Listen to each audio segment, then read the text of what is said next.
All right, in this video, I really hope to stop. I'm sick of myself. Oh my God. Okay. All right. So what domains did I not cover with work? As I said earlier in other videos, clerical and admin, overwhelmingly SJ. Clergy, lots and lots of NF, but also some SJ in there too. IT, it's going to be lots and lots and lots of NTs.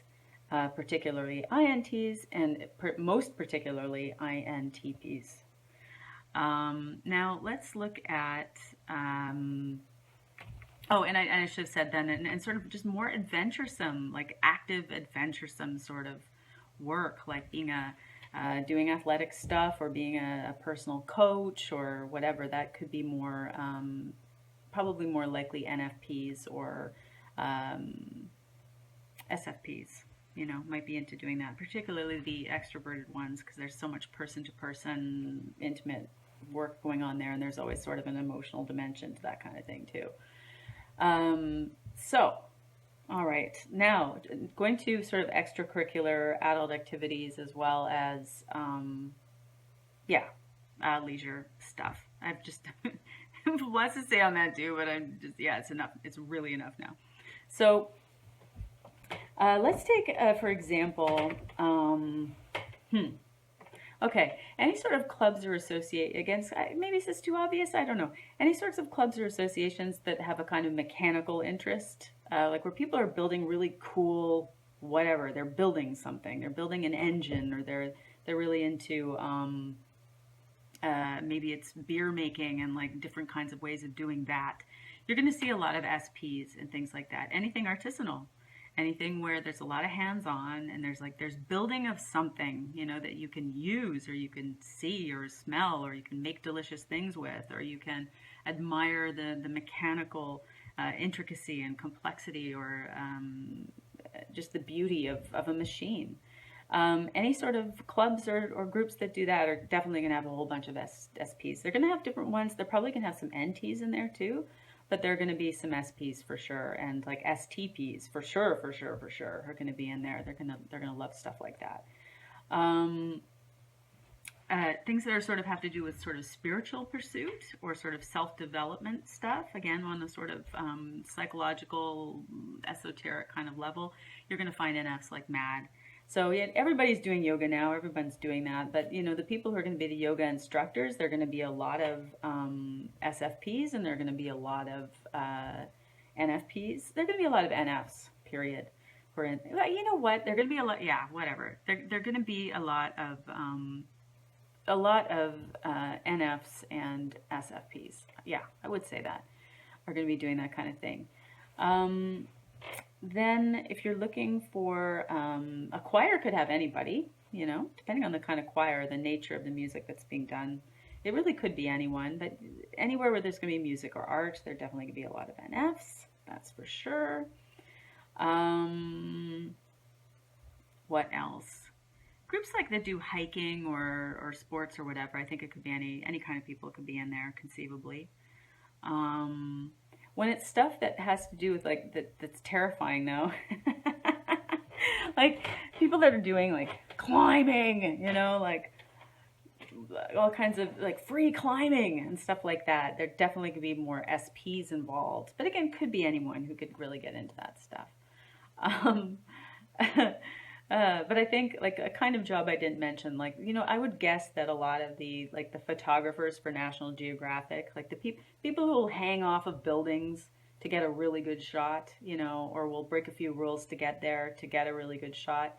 I'm guessing a lot of those people are SPs. A lot of them are STPs too, who again, they being a professional photographer, you've got a lot of technical aspects to look after, but you've also got adventuring to be done in the obtaining of these images. So I can see that being the case. So there we go. It's photography, could attract all kinds of people. I certainly have known a lot of INTPs who really got into photography at some point. Again, they're sort of liking of that technical challenge. Also some INTJs, now that I think about it. Yeah. Going to the arts now, going to the arts, like going to again, very approved, like socially approved arts, very big institutions doing very mainstream productions, like going to the opera to see things that were made 100 years ago or more. Um, all kinds of people will be there. All kinds of types will be there. Um, but basically, the rule of thumb is that the more sort of, weird it gets, the more experimental or off the beaten path, or maybe dark in theme, or rude the art becomes, the fewer and fewer and fewer SJs you're going to see in there, and the fewer and fewer SPs you're going to see in there too. First, the SJs are going to drop off, and then the SPs are going to drop off, and some of the SFBs are going to hang in there, or be doing some of the freakiest shit you've ever seen. But yeah, when you get to really sort of underground stuff, then you get to like, yeah, a 7-hour production of Hamlet, an experimental thing, or you're gonna see, I don't know, something that involves like guts being suspended in some liquid as part of a gallery show. Stuff that not everybody's gonna be into. The more obscure it kind of gets, then the greater and greater will be the concentration of the N's who are interested in it, both NTs and NFs. That goes for music too. Again, everybody likes a good beat. Everybody likes, almost everybody likes some pop music of some kind. It's meant to play your nervous system, as a human. So, it's hard to, very few people don't respond to a good pop song.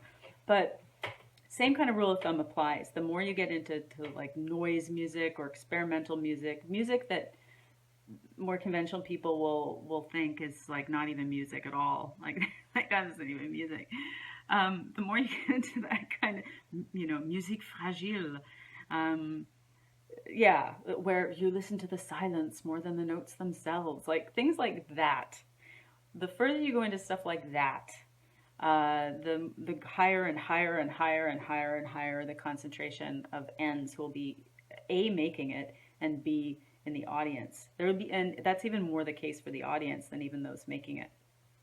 I could see some SPs getting into some really weird stuff, and particularly ISFPs getting into some really weird stuff, but they're not going to be quite as many in the audience.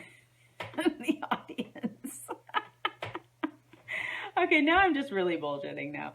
But no, you know what though? I've seen it. I've been exposed to a lot of different kinds of stuff, and that's what I see. I have over and over again. So yeah. If you want to see, yeah, speaking of that too, if you want to see a huge sea of NFPs with quite a few NTPs as well, go to an anarchist book fair. Okay, you're going to see, you will not see, there will definitely not be one SJ in there. There will not be one. I really don't think so.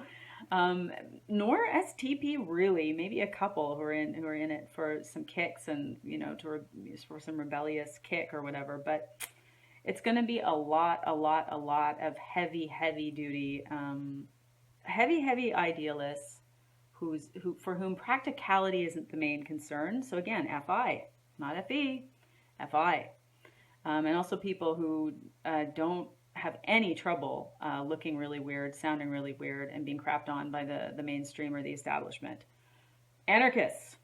So lots and lots of FI, quite a lot of TI. More FI than TI, but a lot of TI too. So in other words, people who, again, are doing their own thing, who are reckoning by some very heavy in sort of idiosyncratic and at a remove from the rest of society kind of reckoning systems for evaluation, who have a lot of independence from the group.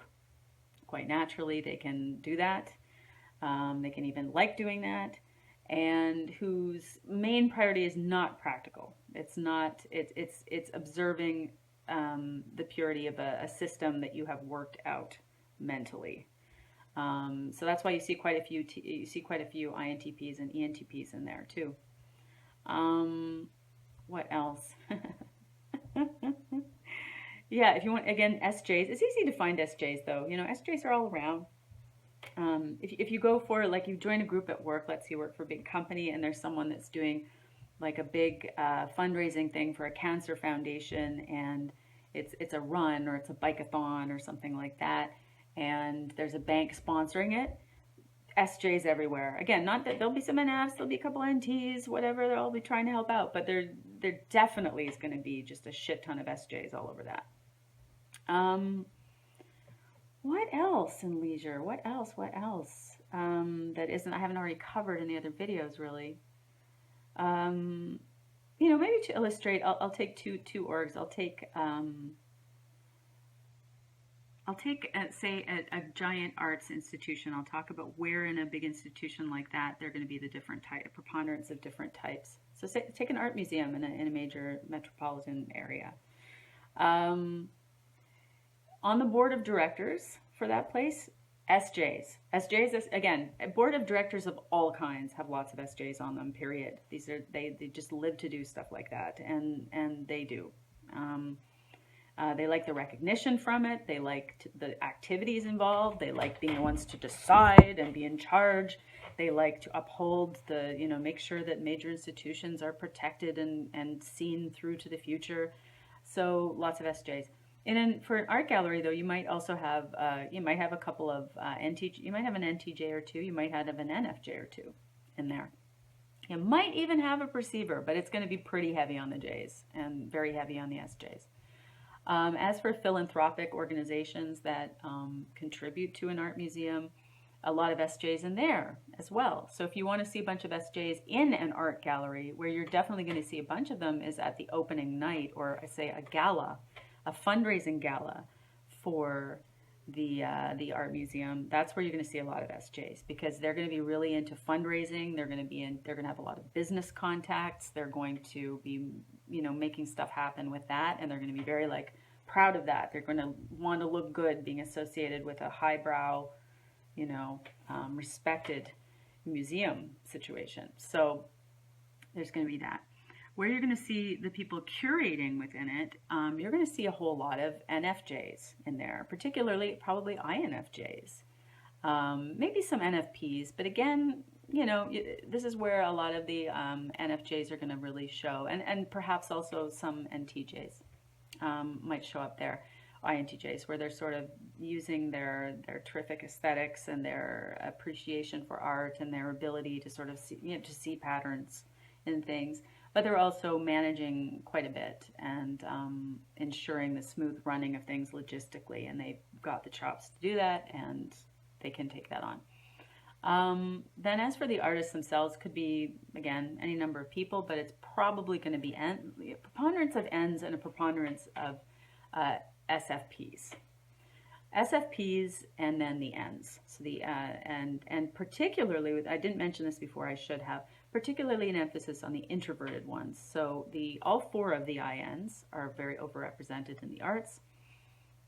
And then the SFPs are too, but they usually more the ISFPs in the visual arts. That is, in the performing arts, the SFPs are all over the place too, but ISFPs in visual art stuff. Yeah. And so then in the opening night, that could be a real mix. That could be a mix of the sort of head honchos on the admin end of things and the foundation end of things, but also the artist, him or herself, and then their friends and associates, and journalists. Journalists are as likely to, again, takes all types. They're SJ journalists, but there are quite a lot of NT journalists, and there are quite a lot of NF journalists, so they're going to be in there. Yeah, so there's just a little tip of, you know, where within that institution. Oh, and of course, in the admin and clerical, every big org has, a lot of them have different levels, and many of them, it's going to be a heck of a lot of S's, a lot of censors, particularly SJs, again, but quite a few SPs too. And then as for who's doing maintenance and like cleaning the building afterwards and looking after everything there, it's going to be a real grab bag of different kinds of types. And then, as for consultants who work for a museum, who do sort of like specialized, I had a guest this summer, for example, this young guy who went to college for art history, And now he's in New York City working for a framing outfit, and he does transport and installation of fine art.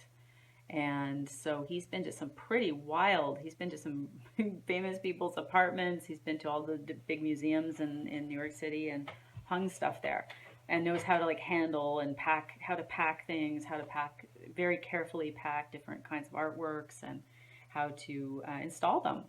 So people are doing that. There are going to be a lot of P's in there, I would guess. Again, more artisanal type work and more sort of, you know, technical orientation of things. There are going to be a lot of P's, and P's, yeah, a lot of P's. They like to, again, they like the freedom that goes with being behind the scenes. They like a lot of the crazies are behind the scenes work, you know, in kitchens, in the art world, everywhere. You know, like the people are like darting in to do a thing and then disappearing, and they you know, wear whatever they want as they're doing it. But they have a particular skill to lend to get a particular part of the project done. They're going to see quite a lot of P's doing that kind of thing. All right, now looking at going back to the Starbucks thing, and then I'll close.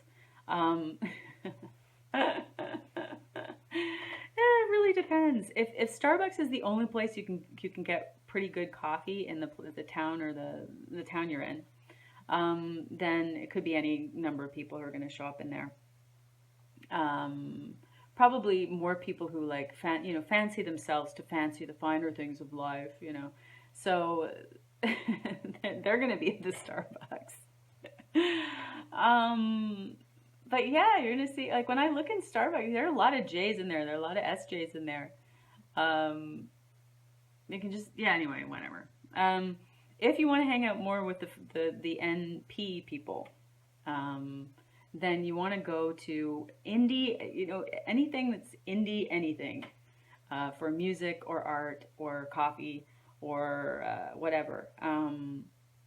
That's where you're predictably going to find a lot of NPs. Absolutely. Not that they're the only ones, but you definitely will.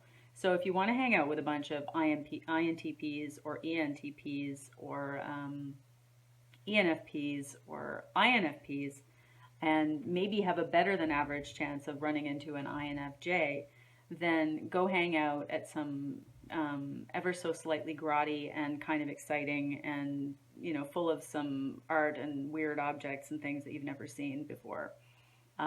Or that you definitely are not going to see at Starbucks. Let's put it that way. Stuff you will not be seeing at a place like Starbucks, but where you'll also be getting really great coffee and that has its own total snobby system about it.